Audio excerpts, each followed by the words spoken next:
Ni hao, salut à tous. Aujourd'hui, ça doit être le 17e jour, si mes calculs sont bons. Donc ça avance, hein, bientôt 3 semaines. Et bon, c'est toujours la douleur la sciatique qui me gêne et une petite douleur au genou. Mais sinon, on va dire que c'est une affaire qui roule. Bon, je vais pas très vite non plus. Donc on va pas s'enflammer, mais c'est plutôt bien. Je suis content, je tiens le challenge. J'espère être un modèle. Pour certains, ça peut aider. Enfin, en tout cas, un modèle sur ce point-là, à ce niveau. Pour ceux qui osent, pour ceux qui n'osent pas se mettre à faire un petit challenge, ben se dire, hey, c'est possible. Allez, soyez forts. On se dit à plus tard. Aujourd'hui, nous allons parler des modèles. Donc la dernière fois, on parlait du modèle à suivre, des gens que l'on pouvait suivre comme des professeurs, des maîtres, etc. Enfin, des gens qui vous inspirent. Eh bien, aujourd'hui, on va parler de nous, de nous-mêmes, être son propre modèle. Et surtout d'avoir cette vision aussi, ce regard des autres vis-à-vis de nous-mêmes et d'y faire attention, d'y prêter attention. Effectivement, nous pouvons, au cours de notre vie, être un modèle pour quelqu'un. Pour nos enfants, pour nos amis, pour notre petite amie et pour d'autres. Éventuellement, si vous êtes professeur, dans quel que soit le domaine d'ailleurs, vous pouvez être vous aussi un modèle. Et puis indirectement, eh bien, vous êtes votre propre modèle aussi, parce que vous allez avoir ce regard qui vous revient des gens extérieurs, et du coup, vous allez avoir votre reflet dans les yeux des autres. Donc je pense que c'est vraiment important d'avoir ce regard, d'être fier de ce que l'on peut être, de ce que l'on peut apporter aux autres, d'avoir ce sentiment eh bien, d'être là pour quelque chose de plus grand qui nous dépasse. Et je pense qu'on peut aussi le trouver là-dedans, dans le fait de donner aux autres. Et à plusieurs niveaux, donner de son savoir, donner de son temps, donner de l'attention aux gens. Tout ça va contribuer énormément à nous sentir plus grands, plus forts, meilleurs. Et c'est quelque chose qui va vraiment enrichir notre vie. Et puis il y a l'effet locomotive également, quand on essaye de faire de son mieux pour justement avoir ce regard vis-à-vis des autres, pour se sentir meilleur, eh bien on est une sorte de locomotive, parce que si on commence à se pousser à fond, eh bien on a tendance à attirer les autres vers ce chemin.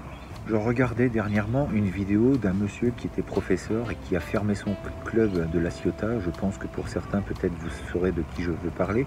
Mais en fait, voilà, lui, il était un modèle pour ses élèves, pour des gens. Mais en fait, il n'a pas eu ce retour parce que, en fait, les gens se sont, entre guillemets, un peu moqués de lui.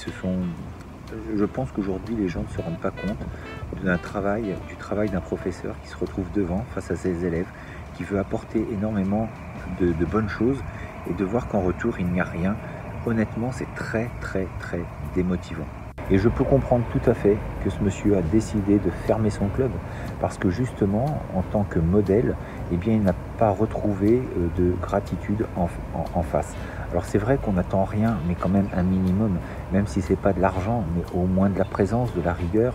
Et c'est vrai que ça devait être vraiment très difficile pour lui de le supporter, surtout quand on essaye de faire son maximum et qu'on donne beaucoup de son temps, et des fois souvent à des salaires qui sont ridicules. Parce que je peux vous dire que dans les arts martiaux, c'est pas là où on va faire fortune.